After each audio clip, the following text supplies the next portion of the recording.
Welcome to the Executives Lounge. This is your podcast host, Christine Fauner. I am bringing you amazing stories from amazing women in leadership from across the globe. Let's get started. Okay, so welcome back, everybody. And I am here with Sarah Umles. And look at, we're in person. How fun is this? So I get to be in person with Sarah today, and you guys get the benefit of that. It's so cool to actually have the energy and the person right in front of you. Thank you so much, Sarah, for being here. Sarah comes to us from Los Angeles, California. She is the founder and the director of the Residency Project, which is an organization that provides time and space in support of creative research and artistic experimentation, with an emphasis on creating opportunities for practitioners who are traditionally underrepresented in the arts, such as women, BIPOC, LGBTQ+, and artists with disabilities and parents, as well as artists who give consideration to the environmental impact of their work and who actively pursue sustainable practices. What a mission. It's pretty amazing. So also, Sarah is an artist, which is how she and I actually met.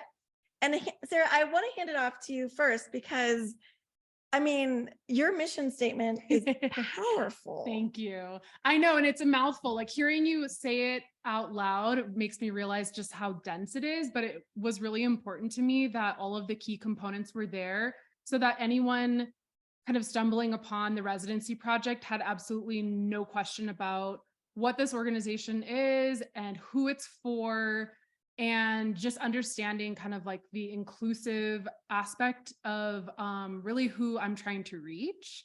So I think that was really key to me, is to have, that just right there, all the words kind of in that mission statement. So there's no question. Yeah, it really just feels inviting that anyone can really resonate and say, oh, that's me and I'm included. That's really super cool. Yeah.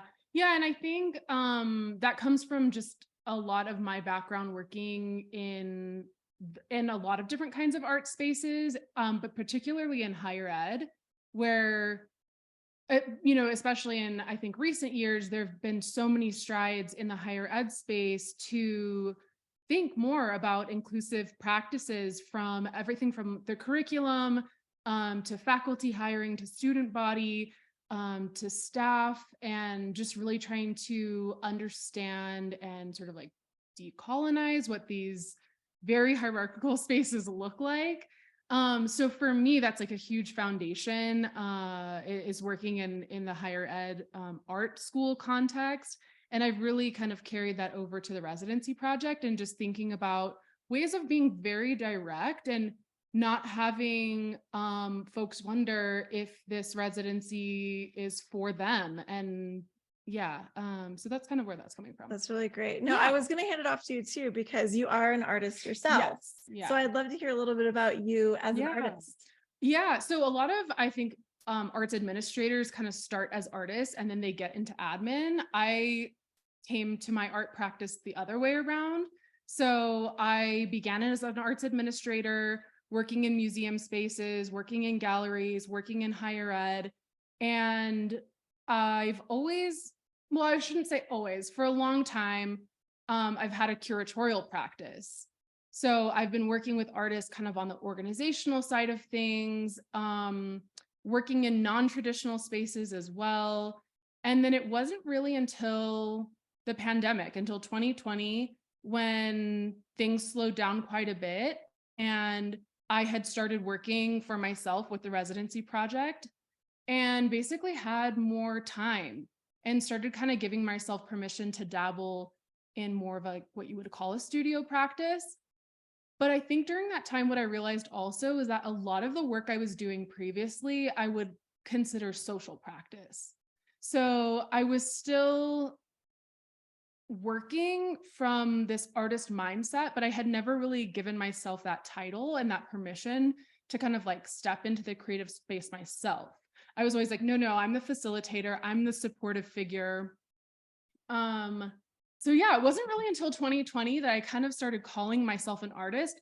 And I'm going to tell you, it was super uncomfortable being the person always on the other side, kind of keeping myself almost pigeonholed in a way. And then it just was really beautiful, like seeing what kind of other work came out of me that is still in many ways social practice or performative or interactive, but then other things that are not, that you might see, you know, in a more of a traditional white wall kind of gallery space. You're making me think about how when I like being a behind the scenes person too. Like I like making sure everybody else is having a great time, able to do the work the best. Yeah.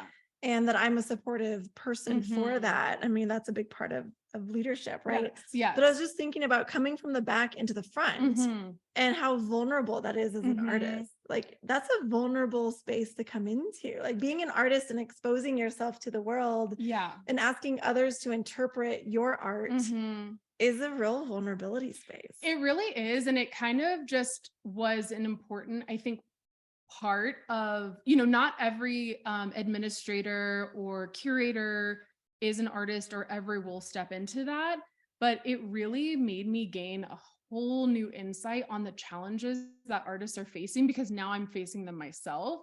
Like actually just how competitive it is to get residencies. I knew it on the back end because I was running a residency. So I knew how competitive it was from that angle. But actually to be on the other side when you're applying and applying and applying, and getting rejection after rejection after rejection. And then also just like the struggle is real to like get your work in front of audiences. And you almost have to like create opportunities for yourself. And I did the same thing as an administrator and as a curator. But then there's this sort of like validity. What's the word? Like you're kind of like seeking validation, you know, from kind of your industry as an artist. And when it doesn't necessarily come, or it doesn't come quickly from these organizations that are well respected, whether they're museums or galleries or residencies, you kind of have to just start carving your own path. And it just took me a while. Like I said, I had kind of realized that already as an administrator and as a curator, and kind of was like, I want to do my own thing. I'm going to start TRP. I'm going to curate my own shows. You know, I'm not going to be reliant on an institution. And so I had to kind of like relearn that from the artist perspective. But it is like, it's definitely a very vulnerable position to be in, because also like your name is your, I hate to say brand, but like your name is your brand. Yeah. Whereas like Sarah, as the curator and the arts administrator, the Residency Project is my brand. And there's like a layer of protection there. Whereas like as an artist, there is no layer. I mean, artists create layers, right? Like a lot of artists use kind of a pseudonym, like that's a common thing, like, or they'll kind of, they'll use kind of like a nom de plume, if, you know, for writers, which is a way to kind of like protect the self, because you are being so vulnerable and putting your vision out there. It's So tell me about your recent project. So Sarah's going to be on a live event with us. So every month I do a social hour. So we do this virtual social hour where we bring everybody in. Everybody in the community gets invited in, and we hold a social hour, and we have guest speakers coming on. And so Sarah's coming on to talk about her newest project, because when we started talking about it, it was like, oh my God, this is such a conversation driver. We have to talk about it. So tell us about your project. Yeah. So I do tend to work on a lot of different things at the same time. So I'll say that this is just one body of work that I'm currently pursuing, but it is pretty, it takes up a lot of my brain space for sure. And it's called Ashes to Ashes Glitch Mama. So it kind of has those two names. But basically it's a super interdisciplinary body of work that's sort of exploring the intersection between nature, technology, and the female body. So really looking at, particularly when I say technology, I'm really more specifically talking about like social media, digital advertising, and then how that gets, basically how consumer culture gets folded into our everyday relationship with technology and media.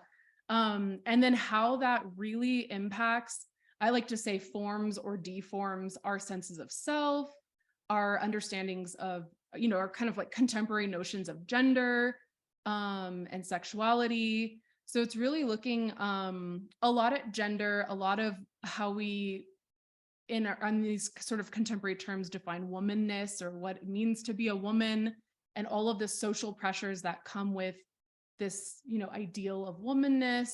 And then this Ashes to Ashes Glitch Mama series, not all of the works within it, but I would say a large portion are kind of more specifically dealing with these pressures upon women to become mothers or to, bear children. So I am child free by choice at the moment. I always say never say never. Samesies.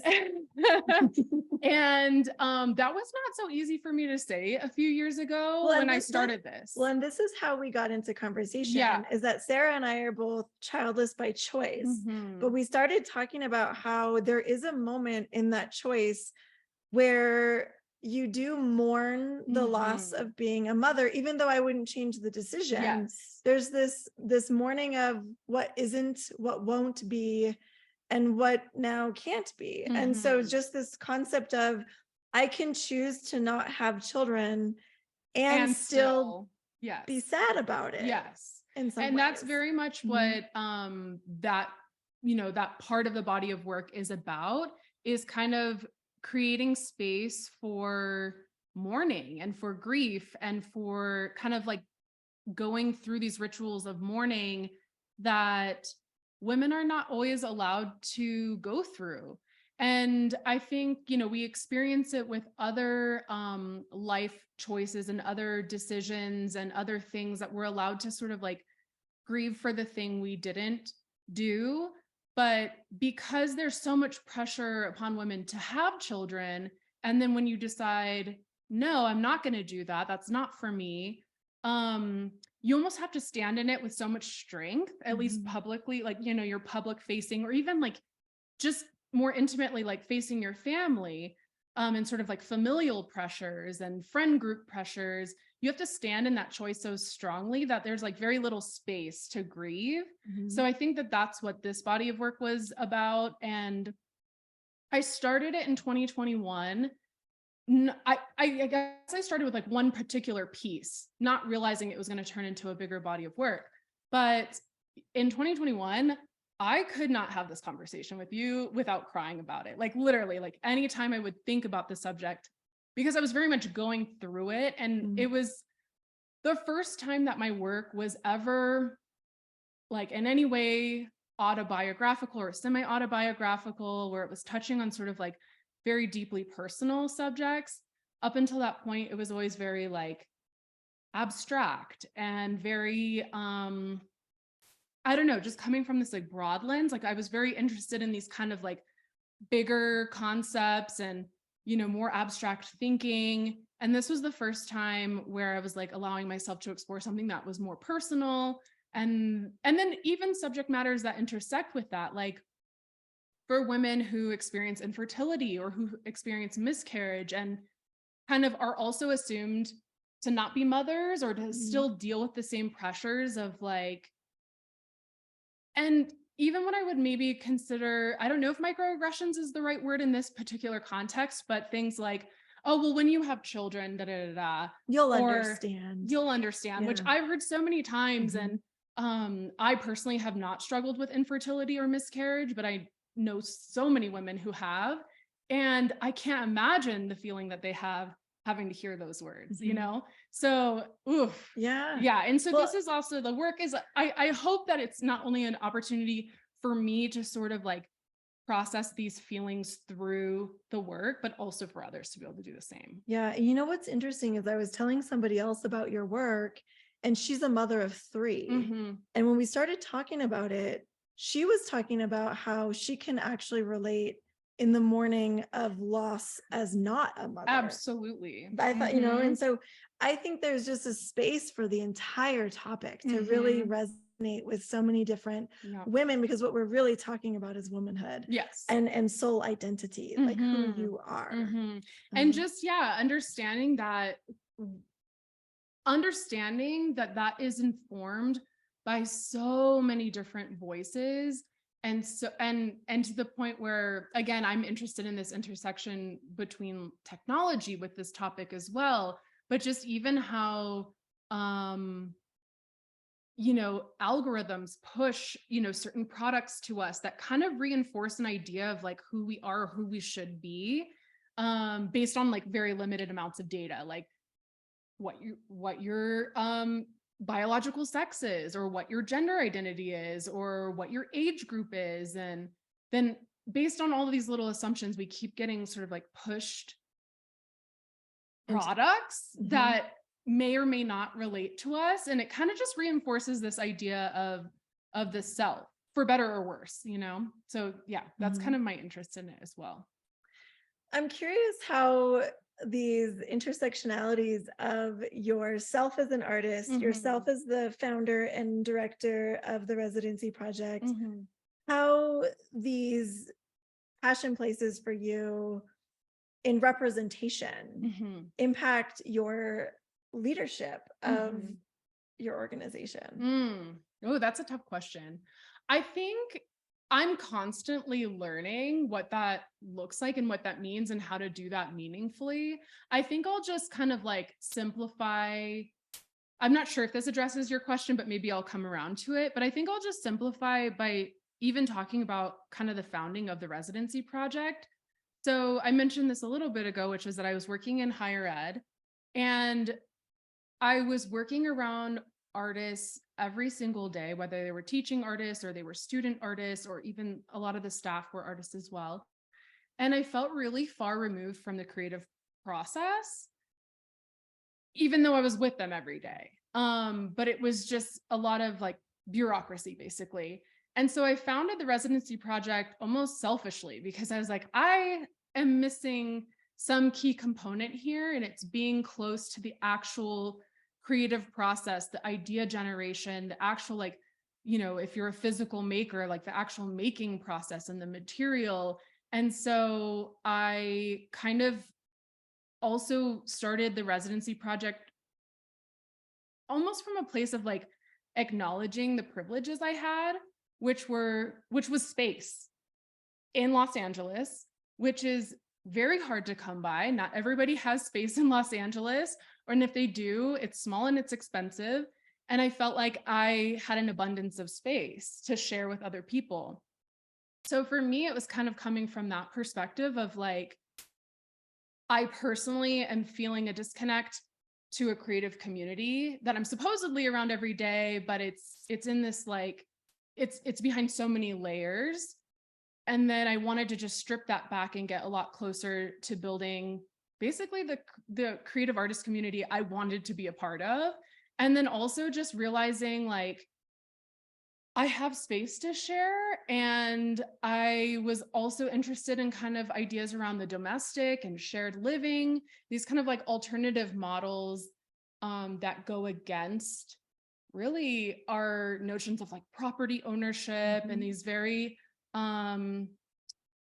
you know, again, like capitalistic models of like land ownership, and these like white supremacist models of land ownership and home ownership in a very high cost of living area that's like more and more difficult to gain access to. And so that's kind of like, I don't know if that answers your question absolutely. at all. Totally. It absolutely does. But and, you know, it was important. It totally does. And it's making me also think about how, you know, the Residency Project gives artists the opportunity to play. Yes. And to step out of their comfort zones and to explore in ways that they wouldn't maybe have the opportunity to do in their daily lives. Yeah. And so I wanted to actually ask you really about that stepping out of your comfort zone space. And for me, that's where I know transformational learning is possible. I know that's where perception of self can shift dramatically. And so you provide that opportunity for artists on an annual basis. What about you? I mean, the Residency Project and my own practice is the reason why practice is such an important word to me as an artist is that like you're never getting it right. Like you're always practicing, you're always learning, things around you contextually are always changing. You're constantly out of your comfort zone.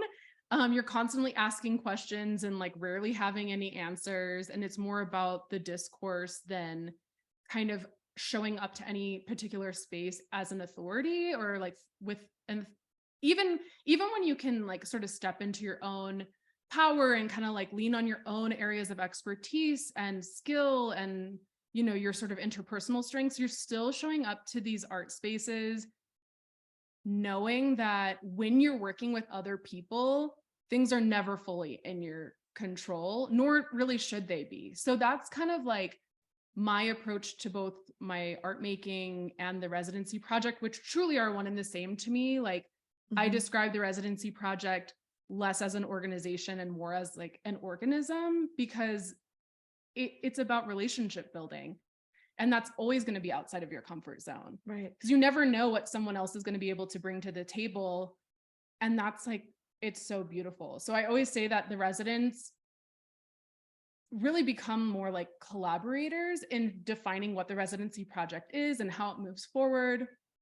And the nice thing is, it's like, if I am going to call it an organization, it's a staff of one, it's me, you know, and I've had fellows come on, like graduate fellows and interns and volunteers and things like that, that kind of make the TRP family feel larger. Obviously, my partner is like super, super helpful and hands-on when he can be.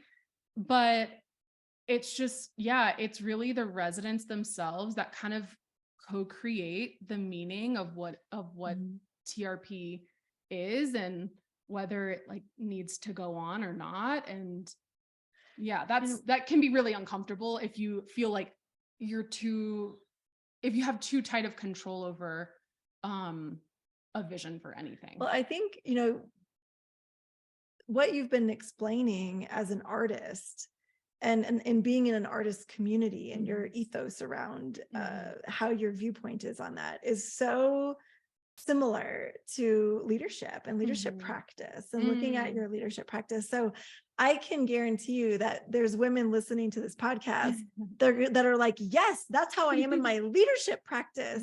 I mean, it's so interesting how aligned those concepts are that you're speaking of around the people, around sharing, around the purpose and how you approach care. It's so like a lot of the concepts that you were just talking about. I was like, it sounds like you're talking about leadership. I could take art out and put leadership in and you wouldn't know the difference. Yeah. I think that's a really good thing. Definitely. And I think as like a social practitioner, and I keep using this word social practice, I'm not sure if people are familiar with it, but there's a long history of social practice that takes a lot of different forms, but a lot of times they do look like leadership. They look like community leadership. They look like organizational leadership. And they both are and are not those things. I don't know. It's just about sort of like it's constant modeling. It's constant like modeling of the. I think too, people misunderstand what leadership is a lot of times. You know, I've spent 20 years becoming a leadership expert. And so when I talk about leadership, I'm not talking about C-suite. I'm not and I mean, sometimes I am, but what I'm really talking about when we're talking about what is leadership, it's really the impact and influence that you choose to make on your community and on the people around you. And so that can be in a multitude of ways. And what I always say is every single person is a leader. Yeah. And so if every single person is a leader, then how can I help each individual step into that leadership as fully as possible? Because that's where critical mass happens. That's where societal change happens. That's where impact and influence really happens. Yeah, definitely. Yeah. Oh, so I'm wondering, if there's, you know, we are a community of, like you said, we're all about practice. We love to be engaged in practice and be continuous learners. And we're highly, highly engaged in our learning in this community. Is there a book or a podcast or resource that you'd like to recommend to our listeners? Yeah, there's a podcast I've been just totally listening to every single episode. As soon as it comes out, I'm on it. Besides mine. Besides yours. Of course. That's needless to say, right? Subscribe. No, but it's called Not for Everyone. And the way I found it was through a YouTuber. Her name's Caroline Winkler. And she kind of started out making like interior design content, but then didn't want to be in that box. So she just started talking about like anything and everything that was interesting to her. And she's super captivating. So then she started this podcast with an old friend of hers, Jess DeBakey, and not for everyone. And they always say like, it's not the title of the podcast is not to be like, oh, it's not for you. It's that they might not be for everyone because they're super opinionated and they kind of describe themselves like one is a lover, one's a hater. And it's just like an existential commentary podcast. So they talk about like literally anything and everything from career to family to like how to form friendships as an adult to like, I don't know, just like how to navigate moving to a new city or it just any topic they touch on. And I really, they're a crack up. And sometimes there's just these nuggets of wisdom, but they'll also be super quick to be like, we know nothing. Take our advice, but don't listen to us at all. So it's really funny. You know, I wonder at what age it is that women are like, listen, I'm not for everyone. Like I think there was an age where I said that. Like there's an age where I was like, I'm not gonna try to be for everyone anymore. I'm not for everyone. Well, and I think I heard you on I think it was a previous podcast episode of yours where you were saying like, there might be a point that you reach where if you're ambitious enough and if you're growing your vision enough, like you very well may get to a point where people don't like it anymore or don't like your leadership style anymore or don't like the trajectory you're going. You've gotten like maybe too big for your britches or whatever it might be. I don't think that's how you articulated it, but I think it's something that I think about a lot too, is like, as I come into my own and as I have these opinions on things, you know, particularly with the body of work I was just talking about, you know, people have a lot of feelings about that on both sides of it. And yeah, you kind of start to realize like the more I come into myself and kind of approach these conversations with less trepidation, the more people might just be like, that's not for me. And that's the and thing. that's okay. Yeah. And that's okay. And that's okay. You know, Sarah, we've had such a good conversation today, and I'm so grateful that we get to be in person. I know. Is there something that you wish we would know about you or that I haven't asked you today that like we got to know? One thing I like to mention actually, and this is another thing that I've kind of come into more comfort in talking about, is that I'm neurodivergent. And it took me, I've known that. I was diagnosed with ADHD as a teenager, I think like a young teenager. But I do like to share that because it really is integral to my work. And also just thinking about structures differently and kind of like pushing outside of the kind of traditional, you know, work structures and ideas of productivity. It's really like, you'll find a lot of people with ADHD and just, I mean, just different, what's the word, neurodivergences in a lot of creative fields because they kind of expand, they allow you to have like different perspectives, different ways of thinking about things, but also just quite literally on a day-to-day schedule. Like you're not necessarily locked into like a 9 to 5. That doesn't necessarily, you can't just turn on and be like, okay, now I'm productive. Now I'm focused.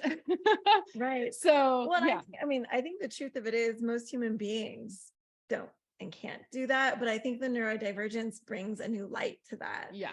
And I'm wondering how did you navigate, especially from teenager to adult, how did you navigate going from diagnosis to going into that pipeline? What happens when you're diagnosed for ADHD is you're in the psychological pipeline of, okay, well then you go on medication and you get these special IEPs or you get these special treatments and you figure out how to navigate the world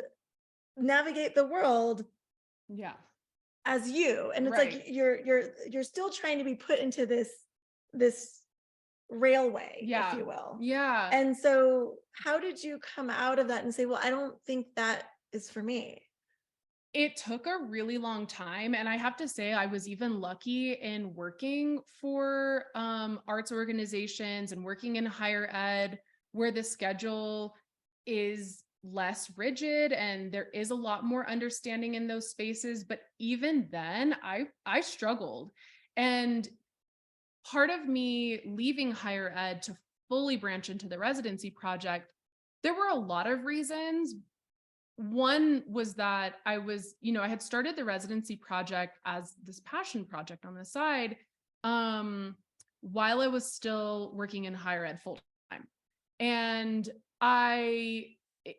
TRP just kind of started slowly but surely. And then towards the end of 2019, early 2020, it was really booming to the point where I was working essentially 2 full-time jobs, and it was like a lot. Mm-hmm. But also I had to make a decision of like where I was going to be happiest. And I knew by far I would be happier in a position where I could really carve my own schedule. I had the autonomy to pick and choose when I took on projects. And that, like, I will be the first to say it's like a complete privilege to be able to do that, to be able to like launch on, into something that's on your own and that's really dictated by your own needs. But that was it. It was really just like working these 2 full-time jobs and having to choose, like, do I stay with this thing that has the security and the structure, but in so many ways that structure is very stifling for me, and really impacting my mental health? Mm-hmm. Do I stick with that because there's safety in that and there's prestige in that, right? Like you can tell someone you work for XYZ university and it's like there's already a validity to that, or do you go out on your own? So it was definitely a huge risk and very scary, especially to make that decision. And then literally 2 weeks later, have COVID hit. And then my world was really in a spin, but I still knew it was the right decision for me. Yeah. Tell us about the Residency Project. Where can our listeners find you? And I know you also have some upcoming shows. Tell us about it. Yeah. So the website is theresidencyproject.org. You can also find TRP on Instagram at the Residency Project. I think also on Facebook, although again, staff of one, I'm admittedly not the best about updating Facebook, but we do have a presence there if that's your preferred platform. And then upcoming program for TRP, I'm currently co-curating a screening event. So we're going to be showing short films and videos. I think the date is August 19th, but to be confirmed. But if you're in Pasadena or the general Los Angeles area, check it out. Again, follow on Instagram because I'll be posting all sorts of updates there. And then I'm going to have work from the Ashes to Ashes Glitch Mama series in a show also in August. Those dates are to be confirmed as well, but it's at a gallery called 1122 Gallery, which is an outdoor space in Portland. Super cool. So again, working in non-traditional spaces and so check that out. And that's Portland, Oregon. Portland, Oregon. Not Portland, Maine, Portland, Oregon, or any other Portland. And then also Sarah's going to be a guest on our social hour in July, and we'll have all of the links, dates, and information for you to be able to find Sarah in the world in the description of this podcast episode. Thank you so much, Sarah, for being here. Thank you for having me. Have fun. Yay. Thanks for joining us today in the Executives Lounge, where we bust open the doors, slam through the ceilings, and make sure that we have a spot at the table and that we are the lounge. I am Christine Fauner, your executive leadership expert, continuously looking for those executive leaders that seek community, continuous learning, and have a desire to find the next adventure. Join us next time. Join our Facebook group, Roam Your Soul, and you can also find us on Instagram at Roam Your Soul. And don't forget to check out the website for upcoming adventures, www.roamyoursoul.com. And if you're looking for that next executive level leadership coach, you can find me at roamyoursoul.com/Christine Fauner Coaching.